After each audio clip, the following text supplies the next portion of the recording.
Durante los siglos I a.C. y II después de Cristo, Roma no era solo la capital del imperio más poderoso del Mediterráneo. Era una máquina de absorber gente. Si llegabas por primera vez, lo entendías en minutos.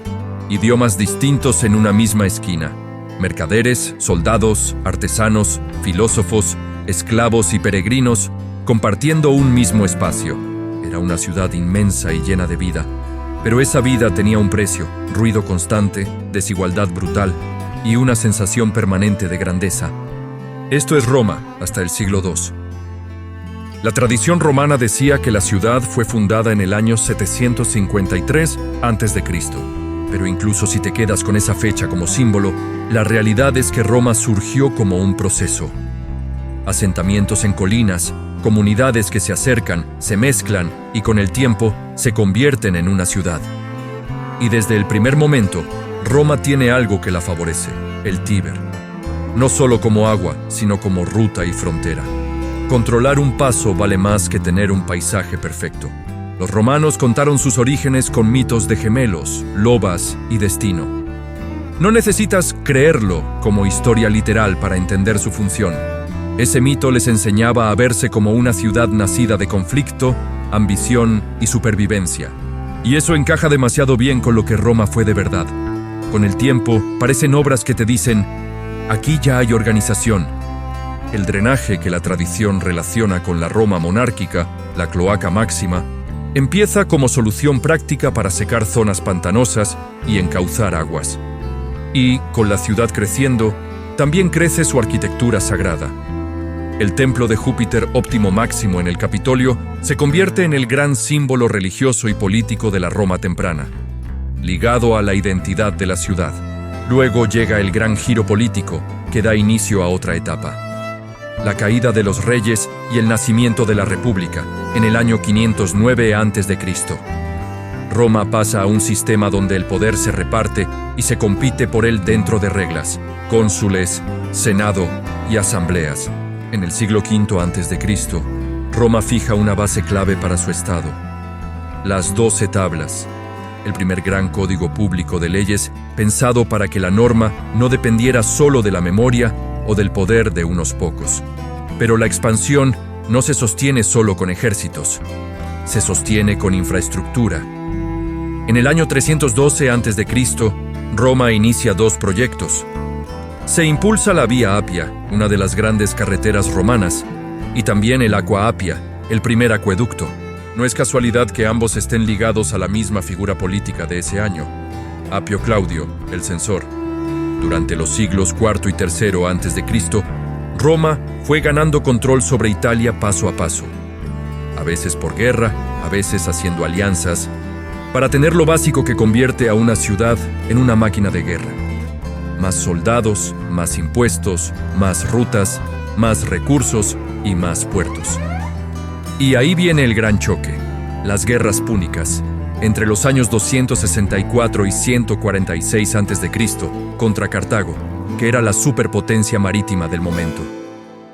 Cuando Cartago es destruida en el 146 a.C., Roma pasa de potencia italiana a potencia mediterránea, y el flujo de riqueza, esclavos y comercio se dispara. En resumen, Italia fue el trampolín, y Cartago fue el salto que la hizo imperio. Tras esas grandes guerras de expansión republicana, la ciudad se llena de riqueza, de esclavos, de comerciantes, de veteranos que esperan tierras, de plebeyos que exigen pan y protección. El resultado es una ciudad que gana afuera, pero se tensa adentro. En el último siglo de la República, el conflicto ya no es Roma contra otros, es Roma contra Roma. Las reformas se bloquean, la política se vuelve violenta y los generales empiezan a pesar más que el Senado. Sila lo deja claro con las proscripciones, que eran listas de enemigos a los que se perseguía y se les quitaba todo. Luego aparecen Pompeyo, fama militar, y Craso, dinero, y junto con Julio César hacen un pacto para repartirse el poder, el primer triunvirato. Pero ese equilibrio dura poco. Cuando César cruza el Rubicón en el año 49 a.C., entra a Italia con su ejército y ahí estalla la guerra civil. Y el golpe más simbólico llega en el año 44 a.C. Asesinan a César y en lugar de arreglar el sistema, se abre otra ronda de guerras como la batalla de Accio en el año 31 a.C. Ahí, Octavio derrota a Marco Antonio y Cleopatra. Y desde ese momento ya no queda un rival real capaz de disputarle el poder. Por eso, cuando por fin se termina la crisis, no vuelve la vieja república. Nace otra cosa. Ese algo nuevo empieza oficialmente en el año 27 a.C., el Principado. Ahí, Octavio recibe el título de Augusto y se convierte en el primer emperador. Ya no solo gobierna, empieza a rediseñar la ciudad. Reorganiza Roma en 14 zonas oficiales y crea una administración más ordenada y permanente para manejar el día a día de la ciudad. Y en el año 6 después de Cristo, organiza los vigiles, un cuerpo público encargado de vigilancia nocturna y lucha contra incendios, justamente porque una megaciudad de madera, lámparas y callejones no puede sobrevivir sin control del fuego. En la Roma imperial, para la mayoría el agua no venía de un grifo privado, sino de fuentes públicas. Así que ir por agua era también un punto de encuentro diario. Filas, conversaciones y chismes. Las personas vivían diferente. Si eras de la élite, podías aspirar a una domus amplia y cómoda. Pero si no, acababas en una ínsula, bloques de apartamentos, construida muchas veces con prisa para alquilar, lo que hacía comunes incendios y derrumbes. Además, el alquiler funcionaba al revés de lo ideal. Lo mejor y más caro estaba abajo, y lo más barato arriba, con más escaleras, peores temperaturas según la estación y más peligro. En el siglo I después de Cristo, Roma vive sacudidas fuertes. En el año 64, durante el reinado de Nerón, ocurre el gran incendio de Roma, un desastre que se extendió durante días, arrasó zonas enteras y obligó a reconstruir y replantear partes de la ciudad. Y unos años después, tras la muerte de Nerón, llega otra crisis política. Una lucha por el poder que termina con el ascenso de Vespasiano y el inicio de la dinastía Flavia. Aún con lo dura que podía ser, Roma tenía momentos en los que funcionaba como una máquina social, y el mejor ejemplo eran las termas. No solo eran baños, sino rutina de higiene, ocio, negocios y relaciones. En el siglo II, las termas de Trajano se terminan en el año 109 después de Cristo. Y aquí está la gran contradicción. Aunque vivieras en un espacio pequeño, por pocas monedas o por políticas de prestigio, podías entrar a una infraestructura enorme, pública y hecha para impresionar. Y esa obsesión romana por el estatus también se veía en la ropa. Había que verse romano, toga limpia, túnica decente, en una ciudad sudorosa y abarrotada, así que existía toda una industria de limpieza. Los fullones, que usaban agentes alcalinos, y la orina, por su amoníaco, como parte de procesos de lavado y blanqueo. Y en el año 79 después de Cristo pasa algo fuera de Roma, pero que hoy es oro para entender el mundo romano. El Vesubio entra en erupción y sepulta Pompeya y Herculano de golpe. Y las ciudades quedan como una cápsula del tiempo.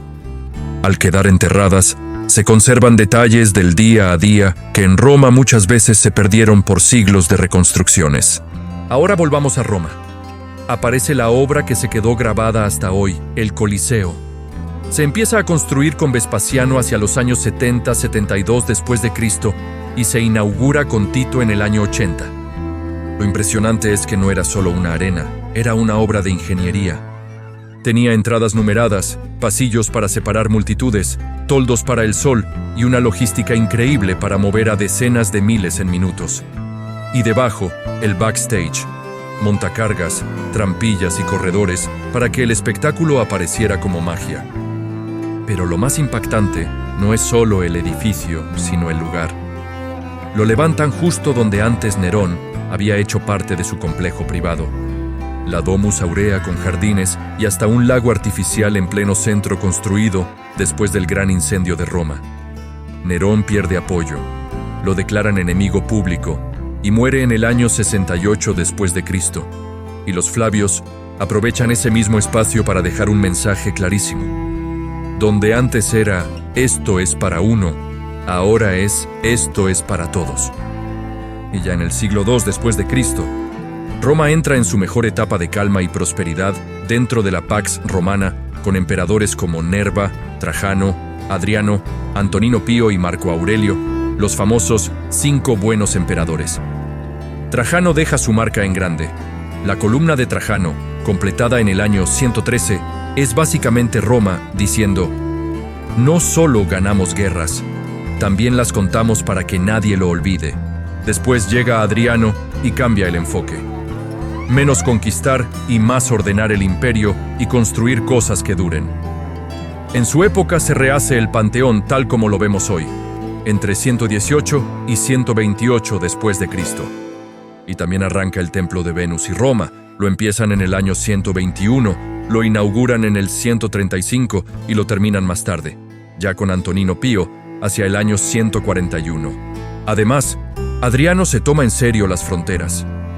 En Britania, inicia el Muro de Adriano en el año 122, como para decir: hasta aquí llega Roma.